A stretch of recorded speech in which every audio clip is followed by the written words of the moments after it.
Assalamualaikum warahmatullahi wabarakatuh. Apa kabar kalian hari ini? Semoga selalu dalam keadaan sehat ya. Dan tetap semangat.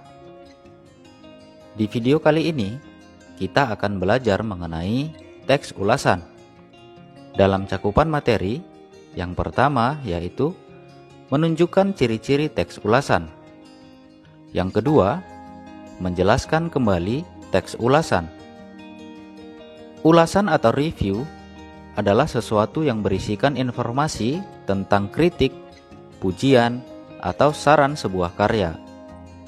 Teks ulasan sangatlah penting untuk pemilik karya, karena ini menjadi sebuah testimoni yang bisa menghasilkan baik atau buruknya citra pekarya.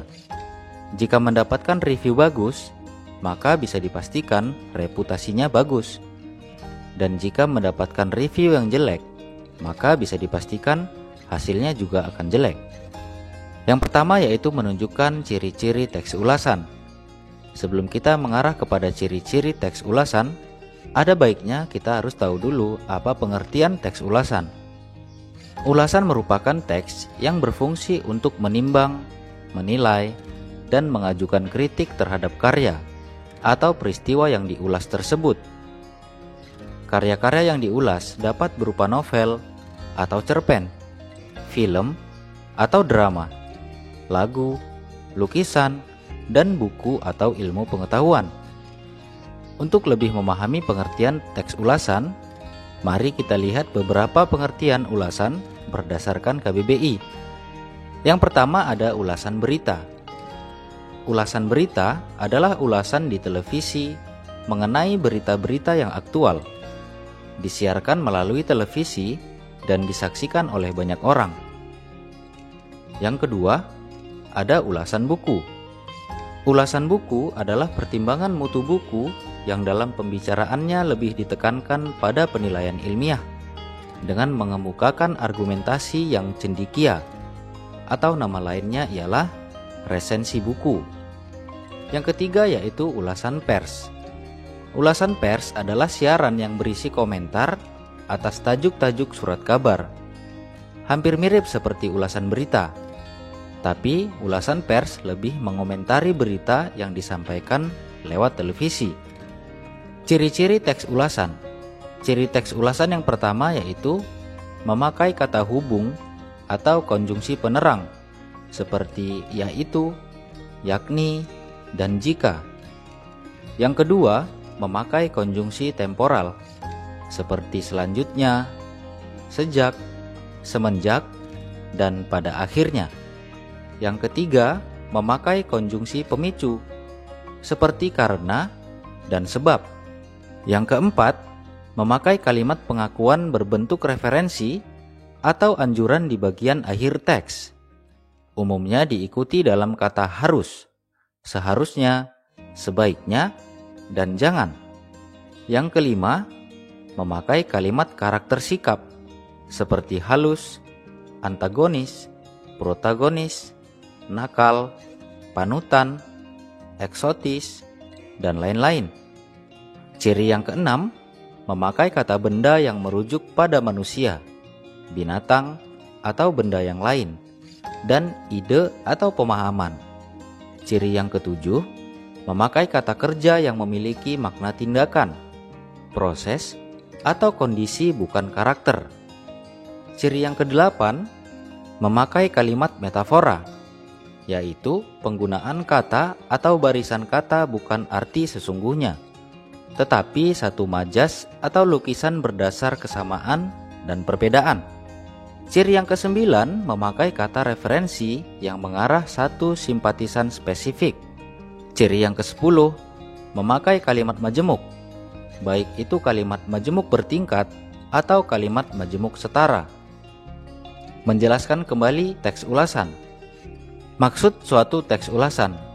Sebelum kita membahas lebih lanjut, kita harus mengetahui dulu manfaat dari teks ulasan. Teks ulasan memberikan manfaat. Yang pertama, menambah pengetahuan mengenai isi karya tersebut. Biasanya karya itu akan dicuplik dengan pengetahuan. Yang kedua, meningkatkan pemahaman pada pembaca. Yang ketiga, memunculkan sifat apresiatif terhadap karya orang lain, sehingga pembaca ulasan akan lebih respek pada pekarya. Yang keempat, memperkuat daya kritis bagi pembaca ulasan. Yang kelima, menghargai suatu karya milik pekarya, sehingga akan menghindari tindakan yang merugikan bagi pekarya. Manfaat yang paling khusus ialah memperkuat daya kritis. Memperkuat daya kritis sudah termasuk memunculkan sikap apresiatif, meningkatkan pemahaman, dan menambah pengetahuan. Jadi, urutan manfaatnya dari yang terkecil hingga yang terbesar adalah menambah pengetahuan, meningkatkan pemahaman, memunculkan sikap apresiatif, dan memperkuat daya kritis. Kekurangan dan kelebihan suatu teks ulasan. Kekurangan teks ulasan bisa terjadi pada strukturnya yang tidak lengkap. Misalnya, karena tidak menyebutkan identitas karya yang ditanggapi. Kekurangannya itu mungkin pula terdapat pada isi yang tidak jelas. Misal, terdapat penyebutan nama grup yang tidak dikenal oleh pembaca, dan hal itu akan mengganggu pemahaman mereka. Kekurangan suatu teks mungkin pula dijumpai pada pilihan katanya. Misalkan, menggunakan bahasa asing atau bahasa daerah. Kata-kata tersebut kemungkinan sulit dipahami oleh para pembaca. Oleh karena itu, sebaiknya dicarikan padanannya dalam bahasa Indonesia. Teks ulasan tidak selalu memiliki kekurangan. Di dalamnya tentu pula terdapat sejumlah kelebihan. Hal itu terkait dengan kejelasan penyampaiannya, penggunaan bahasa, dan kelebihan pada aspek-aspek yang lain. Kelebihan dan kekurangan teks ulasan selain dari pembahasan sebelumnya. Kelebihannya, pembaca bisa kritis terhadap suatu karya. Kemudian, pembaca bisa memiliki rasa menghargai terhadap karya orang lain dan menambah wawasan bagi pembaca. Kekurangannya, pilihan kata yang tidak sesuai dengan kaidah bahasa Indonesia akan menimbulkan multitafsir atau pemahaman yang berbeda-beda setiap pembacanya. Dan bobot informasi dalam teks ulasan suatu karya tergantung dari pemahaman penulis tentang karya tersebut. Demikian untuk video kali ini. Semoga bermanfaat. Terima kasih. Assalamualaikum warahmatullahi wabarakatuh. Sampai jumpa di video selanjutnya ya.